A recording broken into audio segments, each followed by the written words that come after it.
విశాఖ ప్రజలుగా ఎవరిని ఈసారి గెలిపించుకోబోతున్నారు ఎంపీగా అంటే ఏం చెప్తారు? మీరు చూస్తున్నారు గత 4 సంవత్సరాలు, మొట్టమొదటి 2 సంవత్సరాలు కరోనా, ఆ తర్వాత రెస్ట్ ఆఫ్ ది పీరియడ్ నిర్విరామంగా నిరంతరంగా కొనసాగుతూనే ఉన్నాయి సంక్షేమ కార్యక్రమాలు.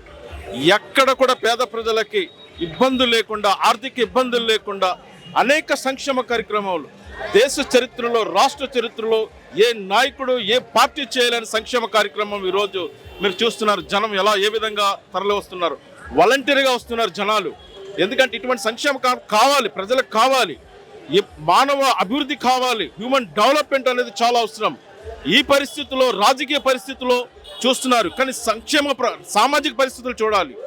సామాజిక పరిస్థితి ఎప్పుడు బాగుంటుంది? సంక్షేమ కార్యక్రమం అట్టడుగున ఉన్న సామాజిక వర్గాలకు, ఎస్సీ, ఎస్టీ, బీసీ, మైనారిటీస్ అందరికీ చెందుతుందంటే ఇది అభివృద్ధి కాదా అని అడుగుతున్నాను. అభివృద్ధి అంటే కేవలం ఇండస్ట్రీస్, కేవలం రోడ్స్, తర్వాత ఇన్ఫ్రాస్ట్రక్చర్ డెవలప్మెంట్ కాదు. తినడానికి తిండి ఉండాలి, కట్టుకోవడానికి బట్ట ఉండాలి, ఉండడానికి నీడ ఉండాలి. అనేక సంక్షేమ కార్యక్రమాలండి. 30 లక్షల పైగా ఇల్లులు ఇస్తున్నారండి పేద ప్రజలకి. ఈరోజు లక్షాధికారులు అవుతున్నారు మహిళలు. ఆసరా కావచ్చు, చేతి కావచ్చు. ఆసరా చేతి చూడండి, మనుషులు కూడా స్వయం ఉపాధి కల్పిస్తున్నారు. మీరు చూస్తున్నారు పట్టణాలు చూడండి, విలేజ్ కాన్సెప్ట్, గ్రామ సచివాలయం తీసుకొచ్చి గ్రామ సచివాలయం ద్వారా అనేక కార్యక్రమాలు చేస్తున్నారు. ముఖ్యంగా రాజకీయం చుట్టూ విశాఖ ఎంపీ చుట్టూ తిరుగుతూ ఉంది సార్. ఎందుకంటే ఇద్దరు ప్రధాన అభ్యర్థులు బొత్స ఝాన్సీ గారు కానివ్వండి, భరత్ గారు కానివ్వండి, ఇద్దరు నించున్నారు. ఎలా ఉండబోతుంది? ఎవరు గెలిచే అవకాశాలు ఎక్కువ ఉన్నాయంటారు? డాక్టర్ బొత్స ఝాన్సీ గారు, ఆవిడ తనకి మంచి ఎక్స్పీరియన్స్ ఉంది. She was ex MP also. Political ఫ్యామిలీతో వచ్చిన ఫ్యామిలీ అది. వాళ్ళ హస్బెండ్ కూడా మంచి ఎక్స్పీరియన్స్డ్ పొలిటీషియన్. ఎందుకంటే రాజకీయం ఏ విధంగా ఉంటుంది, ఎలా ఉంటుంది అనేది ప్రజలకు తెలుసు. కానీ అట్టడుగునున్న సామాజిక వర్గాలు అటువంటి నాయకులుగా కావాలి. బొత్స ఝాన్సీ లాంటి వాళ్ళే కావాలి.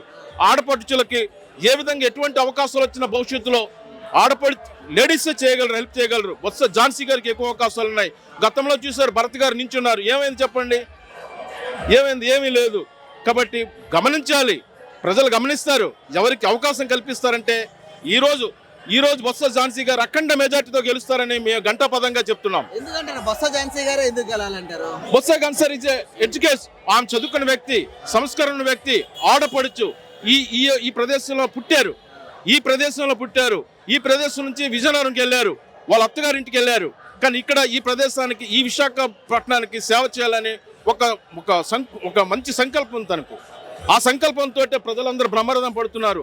ఏ నియోజకవర్గంకి వెళ్ళినా, ఏ వార్డుకి వెళ్ళినా ప్రజలు తండోపతండాలుగా వస్తున్నారు, వాలంటీర్గా వస్తున్నారు. We need dynamic personality, we need charismatic personality, we need dedicated personality in respect of political field. ఇవన్నీ ఆవిడలో ఉన్నాయంటారా? Definitely, why not? You just imagine.